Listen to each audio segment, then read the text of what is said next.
Hey, everybody. Welcome back to the Beyond the Wire podcast. I am your host, Tim Keller. Along with me is Mr. Matt Disher. And we have a returning guest. Dennis Volpe is joining us again on the podcast. So, Dennis, it's great to see you again. Great to hear your voice. How have you been? Great. It's great to see you, Tim and Matt. I enjoyed our last conversation, and I've been looking forward to this one for a while. So I absolutely appreciate you guys having me on. Yeah, not a problem at all. We enjoyed the conversation as well, and that's why you're back. So, Matt, how have you been over there in the Cincinnati area? So we went on vacation, on a short vacation last week, down to Panama City Beach, Florida, a place that I will never go again with my family, largely because I don't think it's more of like a spring break town. It's fun if you're going to go there and have fun, but it's not fun when you got a bunch of children. So there's that. But we visited, if you've ever seen the movie The Truman Show with Jim Carrey, where his whole life is being recorded, we visited Seaside, California, which was where that was filmed. And it's like this master planned community. It's very nice. It's a really lovely place to go visit. But I always joke around with my wife that we are on a taping of The Truman Show because all these random things will happen to us when we're going through our daily lives. And so here's what happened. On our last day in Florida, we visited Seaside, Florida, I'm sorry, and walked through this town. I was like, oh, this is really cool. This is where this movie was filmed. This is 25 years ago that this movie came out. But then when we got to the airport, our flight was delayed by multiple hours. And then our flight got back to the airport in Cincinnati, and we landed and we got to our car in the parking lot, in the long-term parking lot, and our car was dead and wouldn't start. So it was this series of events where I'm like, okay, we visited where Truman Show was filmed, and all these nonsensical things kept happening to him in that movie. And so that was our life. But I'm happy to report that we finally made it home on Sunday morning at 5 a.m. If you ever kept a 10-year-old up for about 24 hours, they start to lose their minds. So we made it back. It was a good time. Got some sunshine. Had some unfortunate events happen on the vacation. Didn't relate to us. We actually took part in a search party first day on the beach because a 6-year-old went missing, and unfortunately it turned out that he drowned, and they found his body about a mile down the beach. But it's terrible. It's all in perspective. When you have a bad day, your flight gets delayed, the car won't start at the airport, that sucks. However, it put it into perspective. Things could be much, much worse, and this family lost a child. So not to get down into those weeds, but things are going well here. Good. Oh my God. That's a terrible way to start a vacation. Thoughts and prayers to the family, obviously. Yeah, Matt, you had a nice little trip, and the producers of the show were like, we got to throw a little drama in here. Let's kill the car. Oh, they're having a good time. Make this stop. Yeah. I don't talk too much about myself on here. Normally I ask Matt how he's doing, and I just kind of stay out of there. But I did want to share for the past 29 weeks roughly, I have been studying for an exam, a test. Essentially, it is where I work. We have what is called QDM, quality driven management. It is essentially the equivalent of a black belt for the lean process. And I took my exam last Friday, and $278 and 4 hours of my life into that one hell of an exam. I got the screen that told me I passed, so I was extremely happy with that and proud of myself. And Awesome. I don't ever want to have to take that test again, because that was nerve-wracking. And I got all but a cavity search going into the testing facility. So that sounds like fun. Yeah, they thought it was weird. I mean, that's too bad. They thought it was weird that I was trying to supply my own, latex gloves, but whatever. do you guys need these? Yeah. What size are you? Large? Anyways, let's get into some news. We have a couple articles that relate to things we've already talked about in the past, so we wanted to bring these back up. A week or so ago, we talked about the former Navy football team cornerback Cameron Kinley, who had been drafted by the Tampa Bay Buccaneers. But, the contract with the military comes first. And the acting Navy Secretary, Tom Harker, had decided that they were not going to allow Cameron to attend training camp and pursue his dream to be an NFL football player. That decision has been overturned, and it looks like Mr. Kinley will be able to at least attend training camp. So, great news for Cameron. Wish you the best of luck. It is a Extremely, extremely tough road to hoe. So we wish you the best of luck. Hope you stay healthy. And if things don't work out, we already know you're set up to succeed in the Navy, and that's for sure. So I said this last time. I mean, I think this is a great recruiting tool. It is, yes, for the military. I agree 100%, Matt. And it's I think it's also a testament to the people that not everybody in the military goes to the NFL or vice versa, but it's a testament to the quality of people that are aiming to serve in the military or that do serve in the military. I mean, I was in the military with people who were state champion wrestlers, football players, baseball players, you name it, like people who they say, again, I have a 10-year-old, when they're playing baseball right now, 99% of them will not go on to play college sports, for example. But I was in the military with people who had absolute opportunities to probably take that sports career much further, but instead they put on a uniform. So I do think it's a testament. I think it's also a great recruiting tool. Yeah, absolutely. And also another piece of news we talked about a few weeks ago, there was the training exercises somewhere over in Eastern Europe. I forget the country, but some paratroopers were doing a training exercise. They were landing on an airstrip, and there were some buildings adjacent to this airstrip that they were supposed to then breach and take over the buildings. A group of these individuals must have got spun around during the exercise, and they went into an active working civilian laboratory. And there were photos and videos of these individuals running through this building, geared up with the weapons, amongst civilians who were just kind of sitting there dumbfounded. We remember there's that one guy sitting there, looked like he was smoking a cigarette, just kind of looking at these guys run through the building. Well, there's happened to be another paratrooping mishap, let's say. A British soldier has smashed through the roof of a home in California in a botched training exercise. So July 6th, out there in California, a halo jump, which is high altitude, low opening jump, a British troop ended up crashing through the roof of a civilian's home, sustained minor injuries, and is reportedly recovering well. But yeah, this is 2 training exercises going wrong. And if you find the article on military.com, you can see a picture of the person's roof. It's a pretty sizable hole. And there's the second picture side by side is someone in their uniform laying on someone's, looks like a kitchen floor while they're leaning over them. Like, are you okay? So yeah, I would soil myself, I think, if a paratrooper fell through my ceiling right now into this room. That would be something I'm not expecting, that's for sure.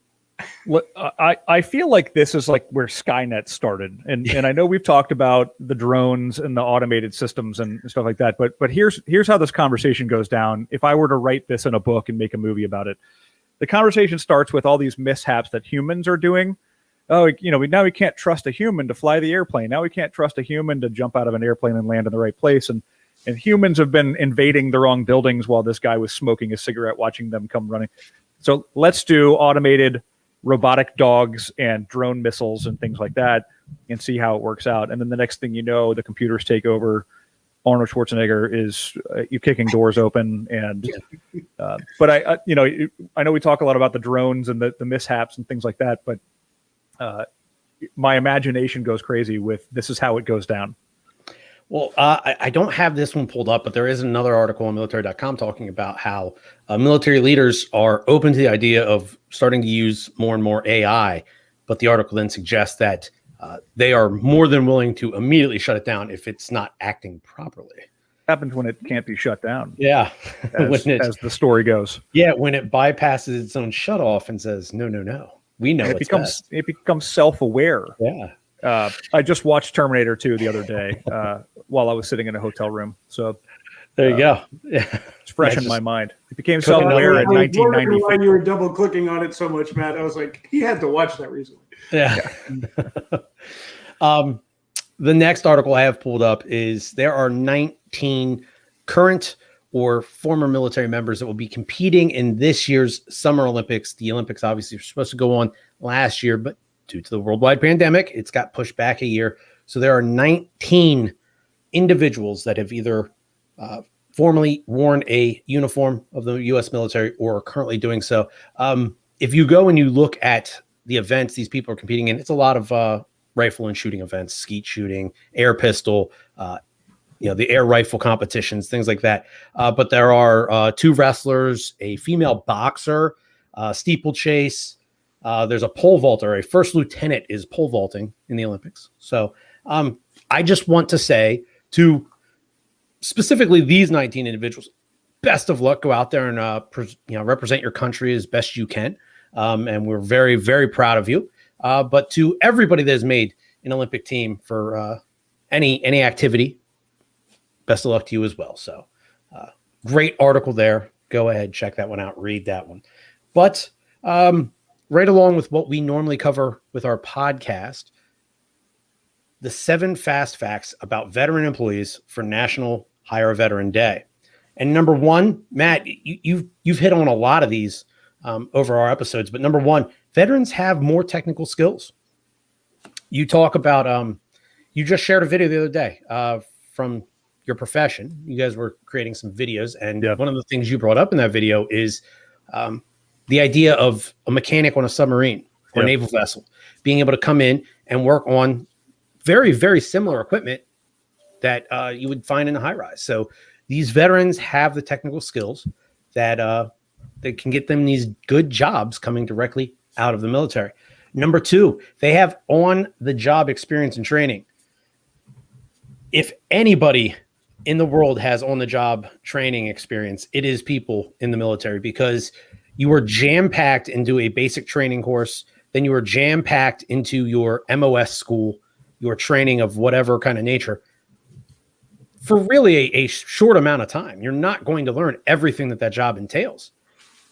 The vast majority of your training in the military is done once you're out of your schooling, right? And you're actually in the fleet and you're there doing the job.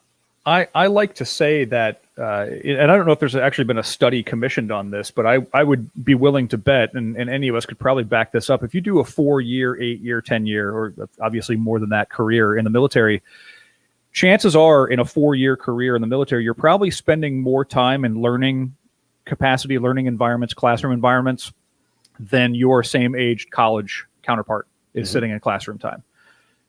Because, again, back to point number 1, Tim, you said, these people have technological advancements and they're technically savvy. Most of the military, 13 to 15% of the military, are not just carrying a gun around shooting. And even the ones that are still in this learning and development sort of capacity. They're not always just setting up machine guns and taking them down, although sometimes that's what feels like a lot of the training is.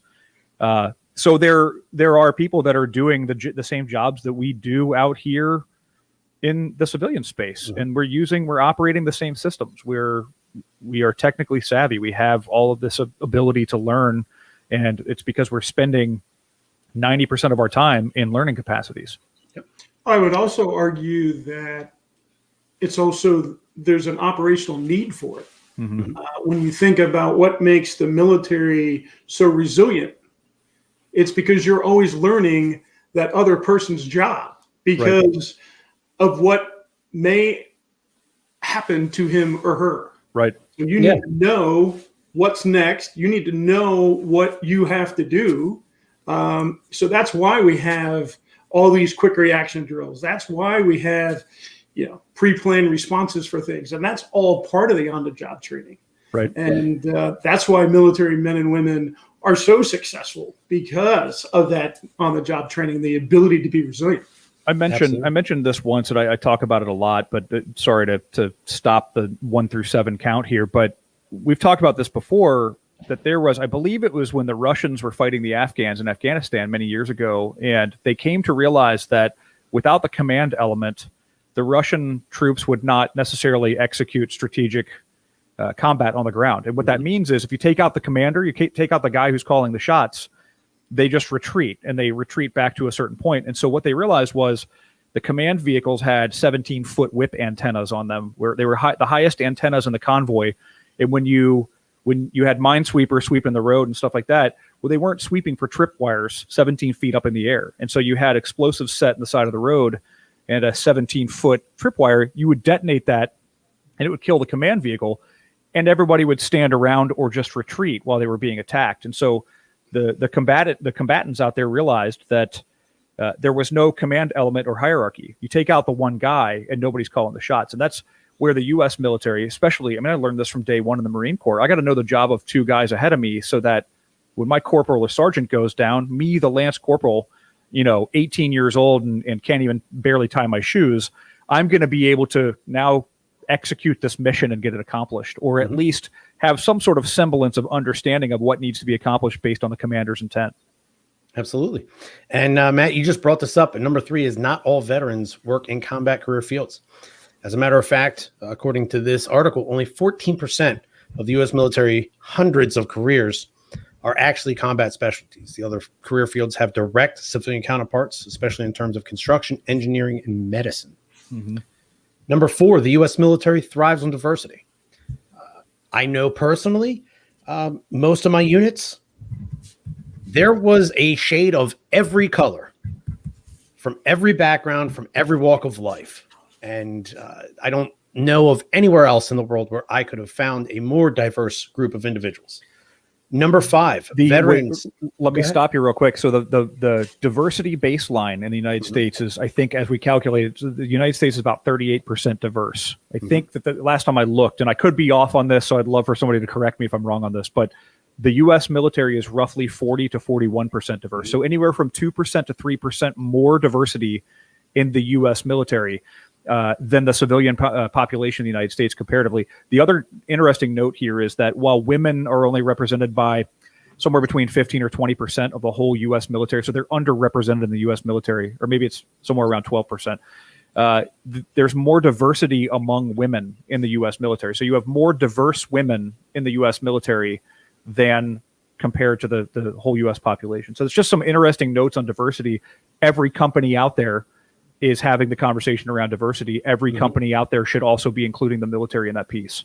Yeah, and I would also argue, if you actually check into where the service academies are at in terms of diversity, they are actually more diverse than the general populace in terms of female midshipmen, cadets, and everything else. Wow. Right. Yeah. And Matt, you brought up the number 40% is what this article states. The military's diversity, number 8. Yep. Number 5, veterans are more likely to have college degrees. Matt, you've brought this up numerous times that people coming out of the military have more high school diplomas, 2 and 4-year degrees, and higher degrees. Obviously the GI Bill helps. Yeah. The certain jobs and MOSs in the military allow you to do school while you're serving. So individuals can go and get these degrees while serving, and they come out with the degrees that these employers are looking for. There are few reasons why if you spend a career in the military, or you spend more than 4 years in the military, and I say more than 4 years because I know in my 4 years, it was really hard for me to accomplish a degree in that time because we were either deployed or just out in 29 Palms all the time. And so it was really hard to do any schoolwork. But if you're doing more than 4 years, and I don't mean for this to disparage anybody, but if you're doing more than 4 years in the military, you do a 10-year career in the military, there's likely no reason that you shouldn't have started, these days at least, started a degree program or finished a degree program. And it's because of the tuition assistance and reimbursement and all the different advantages that they have. That's one of the perks of going in the military is to get that education, get it paid for, get it while you're in and it's paid for, or finish it up when you get out. Absolutely. Number 6, veterans do not need rank structure. Now there's that, preconceived notion that, Matt, Tim, Dennis, we all came out of the military.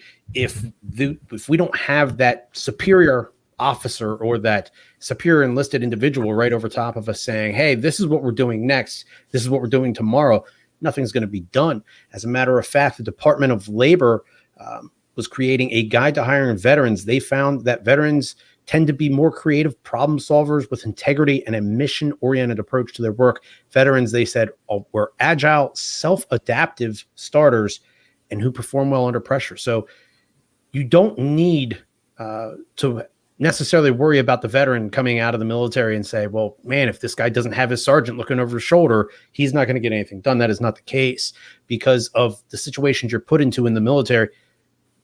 If someone says, hey, this is our mission for the day, go ahead and get it done, and it's not going to get done, then you're going to have somebody's boot in your butt. So, it's the same thing. Once you enter the civilian workforce, you're not going to let anybody say, hey, why didn't this happen? You're going to do it on your own. And maybe in your first couple of years in the military, you need somebody to look over your shoulder and tell you what to do, because you don't really, it's like any other job. When you first start out, you're like, I don't know what to do. I need somebody to guide me. But I mean, you this is the military through and through. After a couple of years, you're forced to make decisions. And I think the other piece of this is that the civilian or the pop culture reference to military is one of two things. Either everybody's a Navy SEAL and they're all out running around in the mountains of Afghanistan, having immense gunfights and jumping off of cliffs, or they are all being like, they're constantly in boot camp. That's what the 80s reference of the military was. Everybody was always in boot camp. And like your entire 4, 8, 10, 20-year career is on Paris Island or in some sort of boot camp structure. And it's not like that.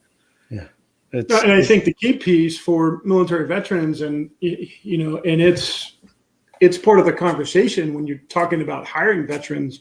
And one of the reasons why 50% of veterans leave their first job is because very often they don't have an understanding of what the mission is or what the objective is because of a lack of communication.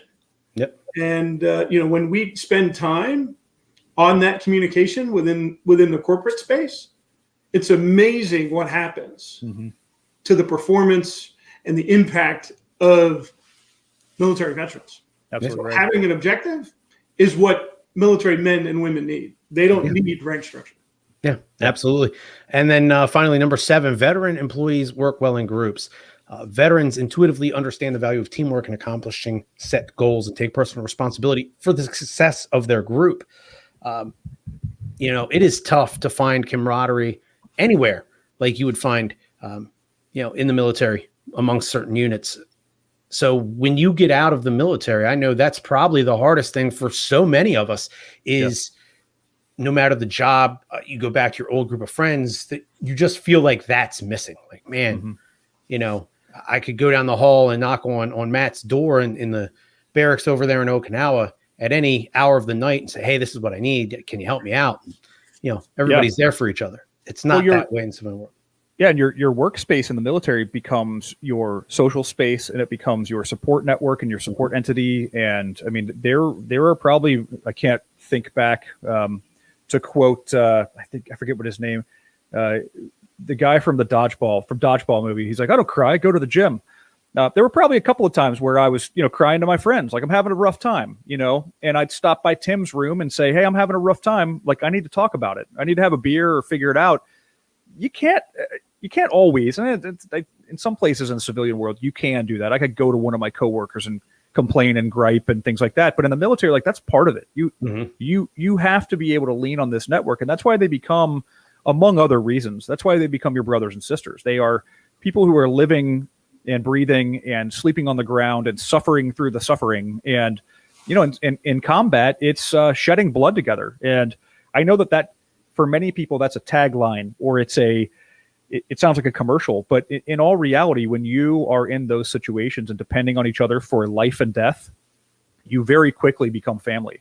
And that's where you can't duplicate that camaraderie or that brother or sisterhood in corporate America, or it's very difficult to duplicate that. Yeah. Well, I didn't fully appreciate it until recently. And I'm in a couple of networking groups, one of which is all military men and women.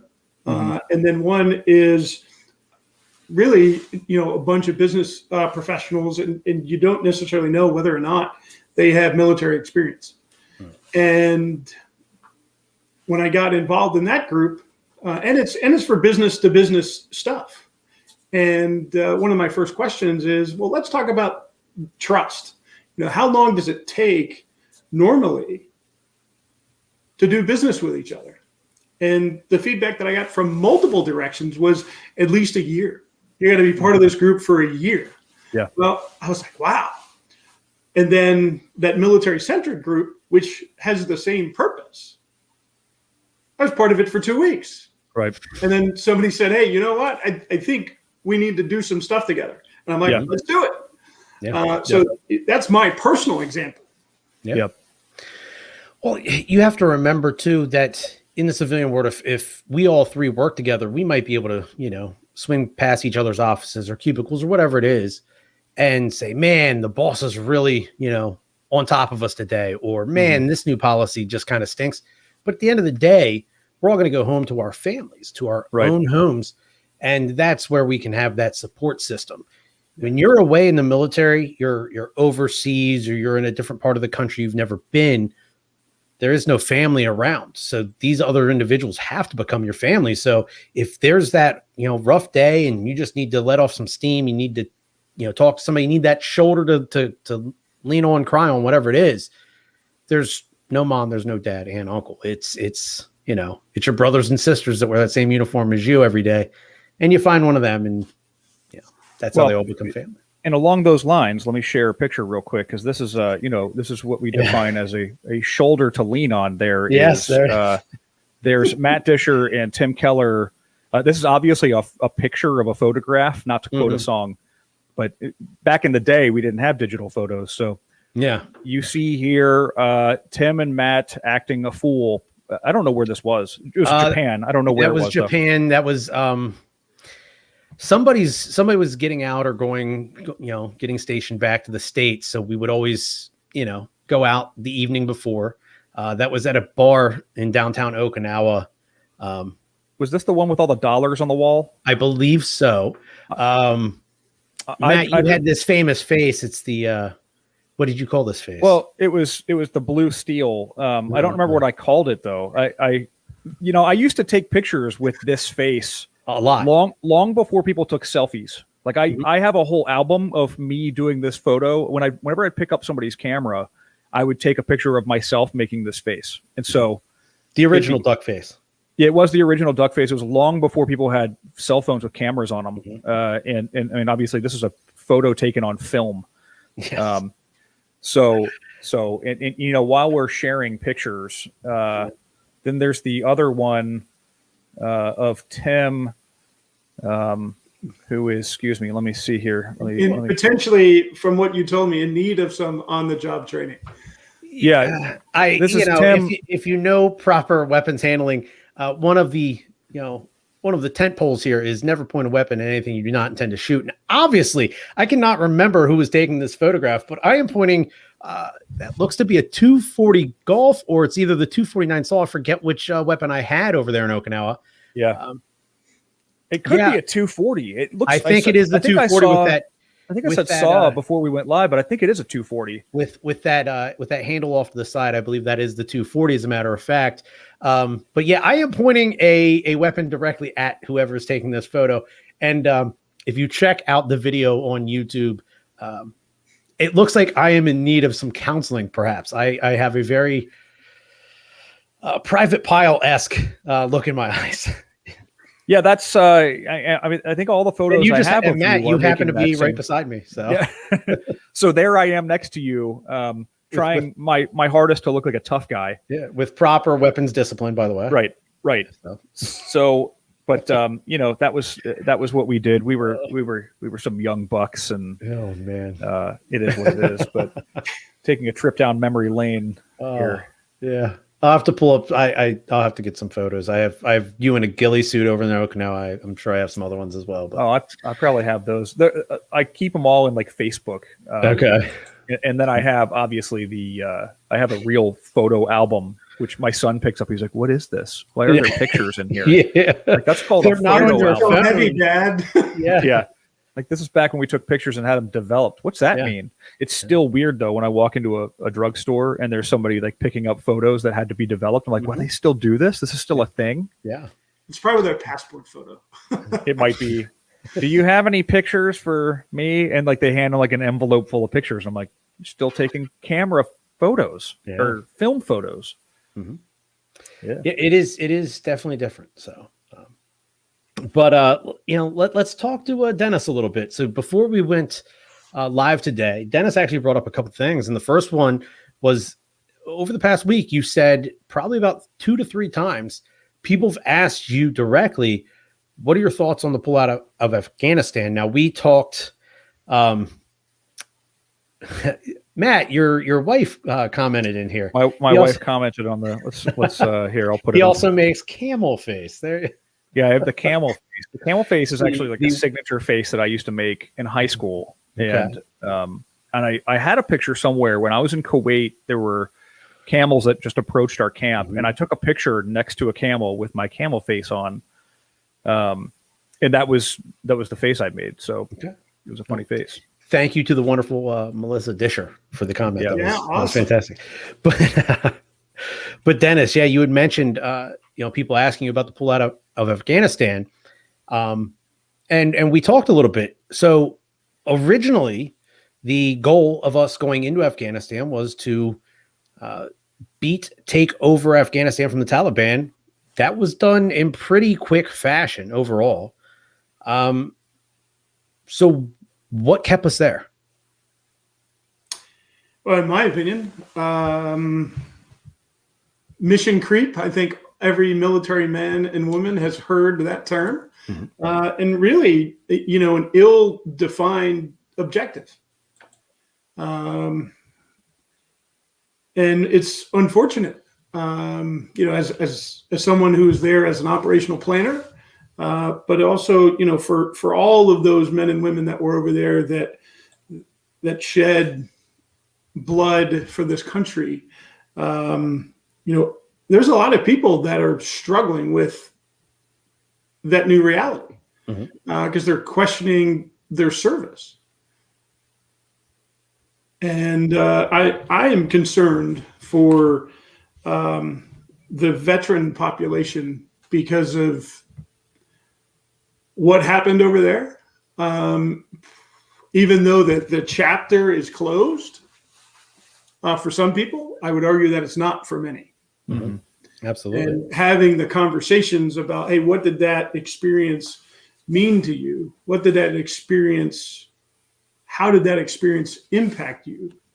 And what can we do for the next generation of military men and women? But more importantly, what can we do for the next generation of political leaders so they can truly define the objectives for what military men and women need to do?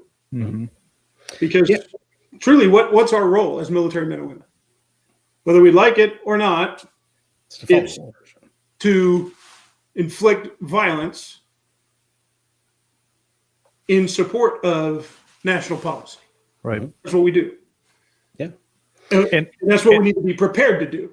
And I think that this conversation, and we saw this, it was on the media every day for 20 years.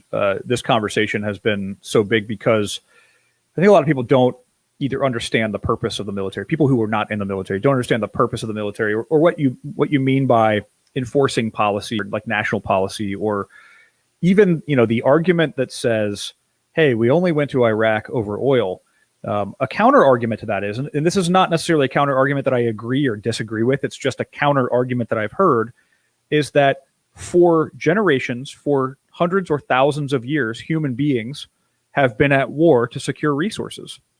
We just, in the 20th century and, in the last handful of wars in the history books, we made ourselves and we made the conflicts look like, hey, we're trying to stop the bad guy. We're trying to stop Adolf Hitler.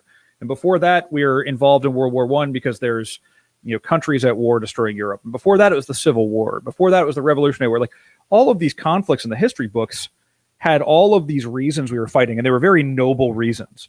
And then we crept up to the Korean War and beyond. And I don't by any means aim to take anything away from. It's not the conversation here is not to take anything away from anybody who served in these, but it is to say that some of these things started being argued as political conflicts. We weren't accomplishing anything, or we didn't know what we were accomplishing. But I would argue, or the argument is, that some of these conflicts were to secure resources or secure the well-being of America and her allies. And if that is the conversation, and we educate on that a little bit more, some of these conflicts become easier to swallow. I don't think it makes it any better or worse, for that matter. But the understanding of, like, securing resources, that's nothing new. It's just, according to our history books, we never did that before. I would argue that taking Europe back from Hitler was a method of securing resources and allies. It wasn't necessarily because we thought he was a really bad guy, Yeah, you want to go all the way back to like the Spanish, the French, the Portuguese going into South America. They were all searching for gold and silver. Right. They were all looking for resources. Right. Yeah, absolutely. Dennis, you and I talked before we went live again. Going in, I said it was the goalpost changed, and I think you countered me with an even better argument. You said no, the game itself changed. Mm-hmm. So if the original game, bad term here, was to take out the Taliban. We did that. Well, then policymakers decided, well, shoot, we don't want the game to be over yet. Let's change the game. Let's move the goals. We're no longer playing baseball. We're now playing football. We're playing hockey. You got to look at the different elements of national power. Mm-hmm. You've got diplomatic, you've got informational, you've got military, and then you've got economic. And we are very apt to utilize that military arm of national power. Mm-hmm. Yeah. Yeah. And Matt talked about the information arm, not only for outside of the confines of the United States of why we're doing it, but also inside the confines and not only educating our allies, but educating our American population in terms of why are we there. But there's an economic arm and there's a diplomatic arm. And not all of those arms have the same capability. Mm-hmm. And good or for bad. Yeah. Absolutely. Absolutely. Yeah. We talked about this a few weeks back about the pullout from Afghanistan.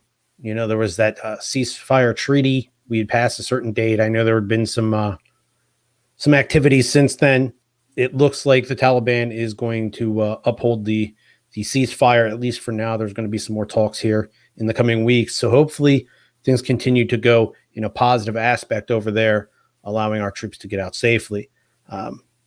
But yeah, it's been a long time over there in a country where it looked like it wasn't going to be, more than just a year or two. Mm-hmm. And, a lot of people got sent over there, separated from families and loved ones. Some people never came home. Some people came home, completely different people. So, right. But one of the things that I think, because you highlighted it already multiple times, where did you and Matt spend the vast majority of your time? Okinawa in Japan. Mm-hmm. Yeah. When did we leave there? Never. Yeah. Right. Well, that's that's the next thing I was going to say. Never. I was taking a breath. I was taking a breath there a second ago to say the exact same thing, and that is, I'll believe it when I see it, because we also apparently left Iraq a number of years ago too, and then the next thing you know, Iran is firing missiles into Iraq on our bases and hurting our people, and the media stopped talking about it. It was a convenient.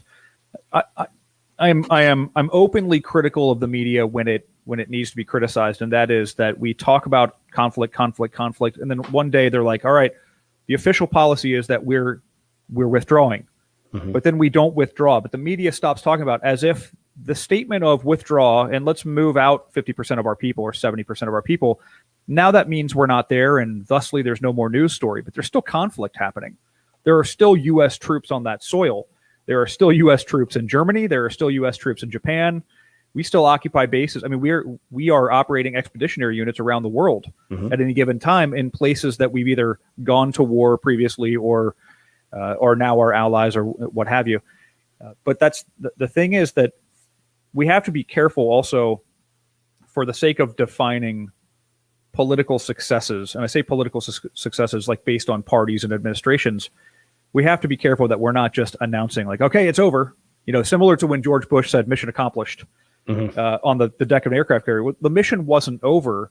That was a play on words to say like, hey, we did the invasion. We did that.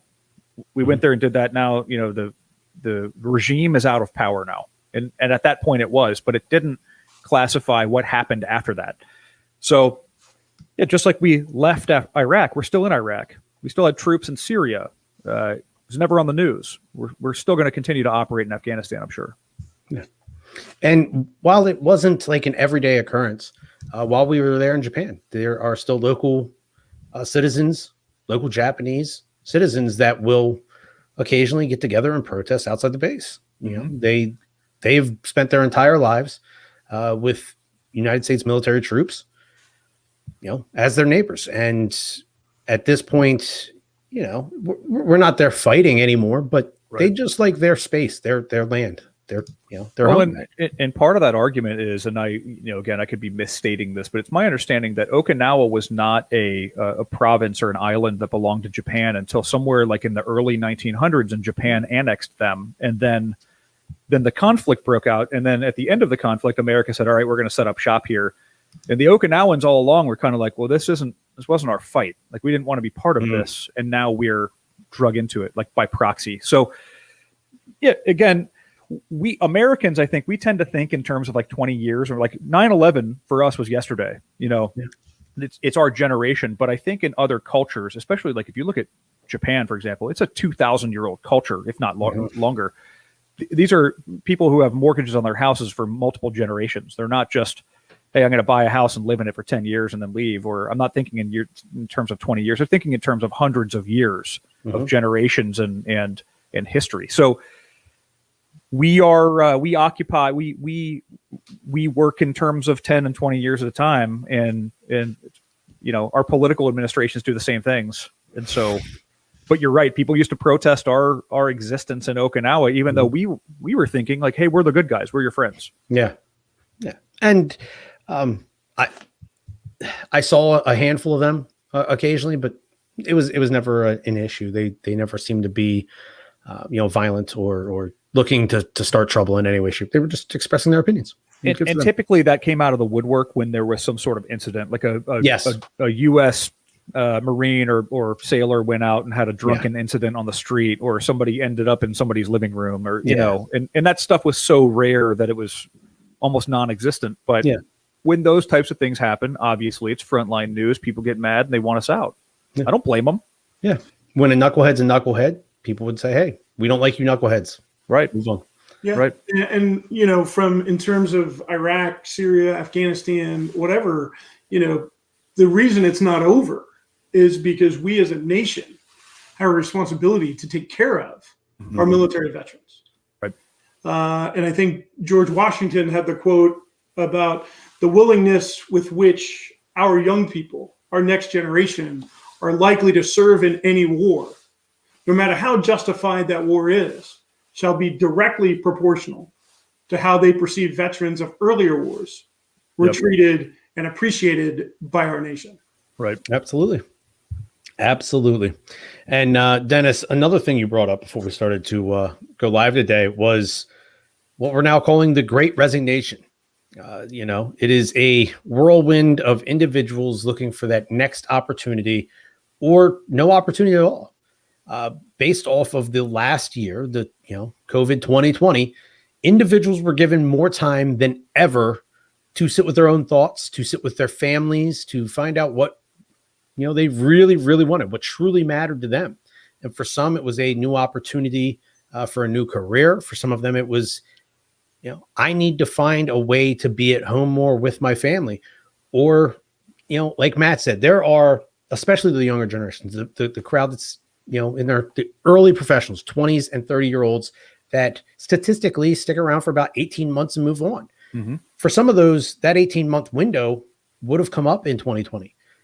At that point, nobody was willing to get rid of a job or walk away from a job because there wasn't that what's next, because at the time, nobody was hiring.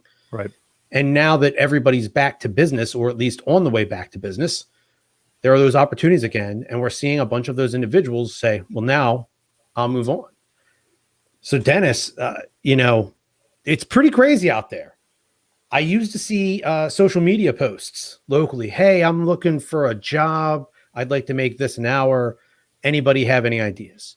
I don't see those anymore, because literally, if you ask that question, people would ask you if you're completely blind, because literally everywhere has a now hiring sign. Who's hiring? Or the Everybody. website says apply within, apply here now. Right. There are sign-on bonuses. There are retention bonuses. There are, you know, all kinds of things. We'll help pay your tuition for college. Come get a job here. What's going on, Dennis? What are you seeing out there? But, as a performance and transition coach, I've seen that across the spectrum. And I think you really highlight it. And, Matt talked about it earlier as well. And people had time, right? The COVID reality impacted people in so many different ways. And we're not going to know the overall impact for years to come. Mm-hmm. However, to your point, it did provide people time. Mm-hmm. And I can tell you that, as a coach, what I had seen before was a lack of self-awareness about what really mattered and why did it matter. Right? And those are the two questions. And Matt and I have had a conversation about that. Those are the two big questions. And when people have a year to think about that, mm-hmm. they actually have an answer. Yeah. What matters to me now and why does it matter? And how is this going to impact my decision-making? And, we talked before we got on air about, motivation, whether you believe Daniel Pink's theory or not, on drive, but people really want autonomy to be able to make decisions. They want to be really good at what they do, mm-hmm. and they want to have a sense of purpose. If they have those things, they're likely to be motivated mm-hmm. to do a job, whatever that job is. And then you sprinkle in the other things that we've talked about in terms of being a part of a team, but also feeling valued as a person because of who they are and what they do and how they do what they do. That's what we need to think about.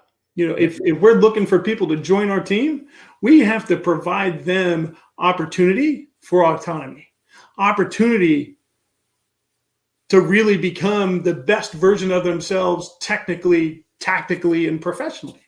But also there needs to be some sort of sense of purpose, mm-hmm. particularly for military veterans. Absolutely. Mm-hmm. Absolutely.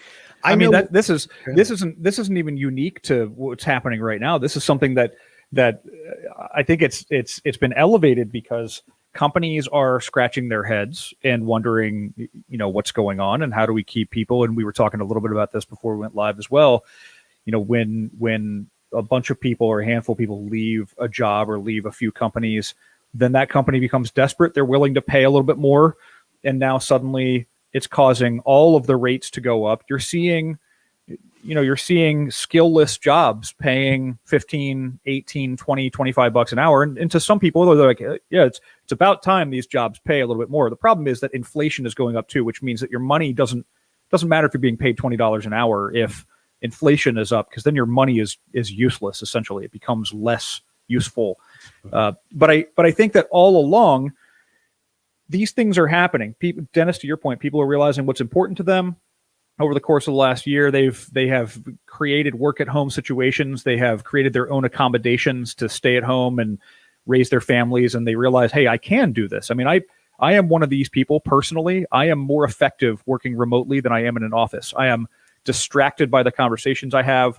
I have to be on and off the phone. I have to be writing documents all day long, and I cannot be distracted by people walking past me who want to have a conversation. And so the work at home environment for me, although when I first started doing it, I was worried that I would be unable to do it. And I was doing it before COVID anyway. This is not new to me. But I realized that I'm actually more effective that way. I don't have an hour-long drive to work or hour-long drive home from work. So those are the important things. But I think back to the point, companies now are forced to take into account what you just said, Dennis, where they should have been doing this for 100 years. They should have been having the commander's intent. I like the commander's intent, the purpose. They should have had all of these things, the development, the mentorship, the leadership, all those things should have been elements for the last 100 years. Now they are being forced to have this conversation. They are being forced to have the conversation about diversity, about what a more diverse workspace looks like, about a more inclusive. And when I say inclusive, I don't mean from a diversity standpoint. I mean simply inclusive of people. Do I feel like I can come to work and be my whole self is the new term. And what that really means, that's not a new term. It's just, it really means that I can come to work and I can be myself. I can sit down in this meeting and tell you what I think and how I'm operating without worrying about somebody saying, well, that's not the company tagline. You know, I want to be myself. That's why you hired me. You hired me to be effective. Companies are now being forced to identify that perhaps little sign-on bonuses or perhaps little retention bonuses are a good thing. Mm-hmm. If the company's sitting on millions of dollars of cash, like, hey, if somebody is here performing and they're out there kicking butt, let's pay them a little bit more. Let's give them an incentive to stick around. So in a way, it's a good conversation. It's a good thing that has happened. It's not a good thing that COVID happened. Obviously, a lot of people were ruined by this, but the evolution of anything, the evolution of all the outcome of many bad events is something good happening too. For us military people, the evolution of conflict generates new technologies that, medical technologies, for example, are progressed through military conflict. For example, the bad thing is people are getting hurt to get that medical technology. But the good thing is that 100 years in the future now, we have this medical technology that we didn't have before. So sorry, I'm on a rant here, but it's about time conversations start happening inside of companies to retain their people and develop them. Well, Matt, you brought it up. A lot of progress is spurred by things turning upside down. Yeah. So, this past year presented a lot of problems to individuals, to corporations, to lawmakers. And we are starting to see progress be made. Right. Some good, some bad. But Dennis, you mentioned that you almost drove off the road because you saw a fast food chain offering sign-on bonuses. This is something, I worked fast food for a handful of months as a young teen. I couldn't imagine them saying, hey, come get a job over here. We'll give you $1,000. Wow, that's crazy. Yeah, that's what I was thinking. I was like, I remember working that job as a 16-year-old. Yeah. And I would have loved $1,000 signing bonus. That would have been amazing. Yeah. Yeah. It's absolutely crazy to me. I think now we are starting to see the corporations and the companies that have culture, that have a good, established, well-built culture, are going to continue to be front runners, are going to continue to lead the pack. And then smaller companies that might not have led the pack before, but had that culture built in, are probably going to pick up steam. They're going to land these young professionals looking for these new opportunities. They're going to go somewhere with a great culture, get those extra couple days of PTO, have the ability to work remote, whatever it is they're searching for. And these smaller companies will begin to build. And I think you absolutely hit on it. And it's culture. Yeah. And for me, when you start talking about organizational culture, that's about values. Right. That's about the character of the organization. Yeah. And character is the values of that organization in action. And actually rewarding the behavior that's in alignment with those values, and actually rewarding the behavior that's not. Right. And making sure people understand what's expected and what's not. I had an amazing conversation over the weekend with a small business owner who, even though times were tough, they did not lay anybody off during the pandemic. Right. They found a way. Yeah. And this is a point to make. Culture, a lot of companies say, we've got culture, and that's like a recruiting tagline now. Like, come join our culture. And culture doesn't mean anything unless it's implemented positively. So you can have a bad culture too. I mean, there are companies with toxic culture also. Yeah. So to that point, it is, to Dennis's point, it's that rewarding culture. Is there an element of reward? Am I going to have security in this company? Is the reward doesn't always have to be financial too. It could be working on essential projects or having exposure to executive leaders or having a clearly defined career path. I know I have been in companies that had good culture in terms of the personality of the company, but the leadership was not on board with coming down and sitting at the table with the employees. Like there was, if you were an employee in the company, I've worked in Fortune 500 companies where I would bump into the CEO of the company every day and have a heart-to-heart, or maybe I could grab lunch with him or something like that, or I could go up to his office and shake his hand. Then I've been in companies of 2,000 people that were, far from the Fortune 500 level, where I would never see the CEO. I'd never have exposure to anybody over a manager level. And so I never really got to see what happens next. So there is a clear delineating factor of positive, rewarding culture. And that can mean a number of things, but it has to be, especially if you want to maintain your mid-level and junior level careerists. These are the people doing the work. Mm-hmm. If you want to maintain those people and keep them around, you got to keep them engaged. You got to give them a clear path. Again, using the term commander's intent.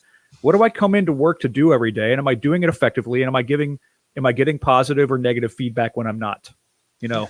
That's Matt, you hit on a lot of stuff, right? And what's the basics of human conditions? What does the average person truly want? They want to feel valued. Mm-hmm. They want to be seen, heard, and valued. Right.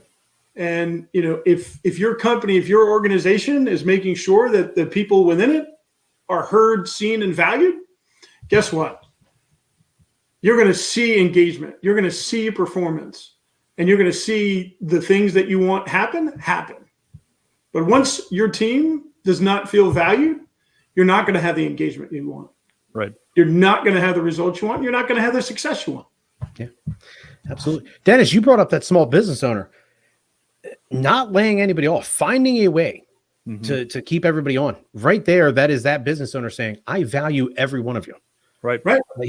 And they don't even have to actually physically say it. Their actions speak it out loud, louder than they could possibly even shout it.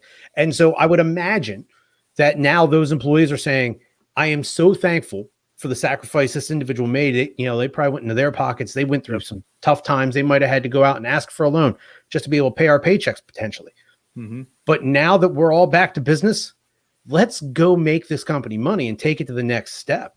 Yeah. You're going to get that engagement that you've never seen before because you showed these individuals how much you value them. And now they're going to prove their worth and their value back to you. And that generates like true loyalty. You talk, like loyalty is a word that is tossed around in companies. And, one of the big conversations happening right now is, and one of the statements, and I always get this wrong, but it is, don't work to death for a company that would replace you before your obituary is even in the newspaper. That sort of statement, or the statement that we are funding our own retirements, and thusly you don't have to be loyal to an organization, because as soon as the defecation hits the oscillation, they're going to kick you out. People who would be sticking around inside of a company that when everything hit the fan and they kept them. I mean, I would imagine if I were inside of that organization, I'd be like, man, I'm sticking around for a while because it solved, or it held on to my basic human functions again, or my basic human needs. To quote Dennis again, I need to know that I belong here. I need to know that I can continue to support my family. Those are probably the most two important things that I come to work every day for. I want to make sure that I can pay the bills and feed my family, and that I have a future here. And if those two things aren't clear, then you're not holding on to anybody. There's no loyalty anywhere, and there shouldn't be. Yeah, absolutely. I know in 2008, I worked at a company. They were actually, because of the recession, they were downsizing certain positions. I was currently in one of those positions. And instead of getting rid of me, the CEO of the company sat down with some other higher member management, and they created a position ahead of schedule for what they had deemed was my path back then. And I'm no longer with that company, but I can say that in that moment when they said, hey, listen, we're removing this position from the company, my head goes, so I'm fired. I'm out of a job. They said, but we had talked to you before. This is what the plan was, probably within the next year or two. We're just going to go ahead and do that now. We want you to still be a part of the team, part of this company. And, I stuck around for years, probably beyond what I should have done professionally, because of that loyalty it had instilled in me. Man, they actually value me. They actually want me to be here. And I had passed up some other opportunities over the next couple of years because I thought, man, if they were willing to do it once, maybe it'll happen again. Right. Yeah. And on the flip side of that, when people start, especially, emergency or not, when people start getting slashed left and right, that generates fear, and it generates distrust or mistrust. And I realize, companies, ultimately, this is the ugly, I shouldn't say it's the ugly part of it. It's why we're in business. But for a lot of people to like really get down in the nitty gritty and think about this, companies are for-profit entities. They run based on profit generation. And if they didn't have that, I know we all like to think that we're in this for the right reasons. And, we're coming to work because the company likes me and I'm a good person and I do cool things. But at the end of the day, it's generating revenue. It's generating bottom line. And what happens during an emergency like COVID, or what happens during an economic downturn, or what happens during a restructure is that they might not need that position anymore. And so unfortunately, there are cuts that have to happen. I think the key to all of this, at any rate, is communication. If you can communicate, instead of let's get rid of this entire department and not say a word, because then the other 20 and 30 somethings are over here like, what the hell just happened? And there was no communication. Should I be concerned? Because if I should be concerned, I'm going to take to LinkedIn right now and go find another job. And that's what they do. And it creates this distrust or mistrust, misguided trust in some cases. If the company had to make a business decision, understood, tell people about it, explain what happened, have a conversation about it so people aren't looking around going, oh, we're falling apart. The business is going under, Yeah, absolutely. So we're going to go ahead. We're going to wrap this up. So Dennis, once again, thank you very much for joining us today. It was great to have you back. Great to talk to you again, sir. You want to tell the people where they might be able to find you? Absolutely. You can absolutely find me on my website, which is dennis-volpe.com, or you can find me on LinkedIn. And if you're looking to sharpen your edge personally or professionally, I'd love to have a conversation. Absolutely. Go check him out there. Matt, any last words? Maybe the camel face. You want to break that out for us? There it is. That's impressive. Not everybody gets the camel face. And as a matter of fact, I have a camel. Let's see if I have a camel up on my shelf right there. I don't know if you can see it. It's like one of my signature things here. My parents got that for me a number of years ago, and now it just adorns the shelves. No, I think if I had to close it out, Tim, congratulations on your accomplishment as well. I thought about this in the beginning that, you typically lead our conversations, and I am thankful because you are like truly like the master DJ, I think, in terms of how we focus on these conversations. But I don't think we often talk about you. And I honestly, I'm okay with that. Well, I mean, that's how I operate, honestly. Now you're a ninja. You right. know. Right. Now you're a ninja. So, I hope I hope the next step for you is that you commission an aircraft to fly into space, and that you're the next billionaire to do that. And it goes Richard Branson, then Tim Keller, then Jeff Bezos. So that's the natural progression of things. Yeah. I could see myself amongst that company, me and Elon up there on Mars, just hanging out, Yeah, right. Of course. I mean, that's the logical next step for accomplishments like that. Yeah, absolutely. So, thank everybody for checking us out. You can find us on all the major social media platforms, as well as all the major podcast platforms. While you're listening, go ahead, give us a rating, review. Let us know what we're doing right, what we're doing wrong. It also helps us with the algorithms. I don't know how any of those work, but somebody a lot smarter than me built them, and maybe somebody new will find us and like us as well. So thank you everybody for checking us out, and until next time, we'll be right back here on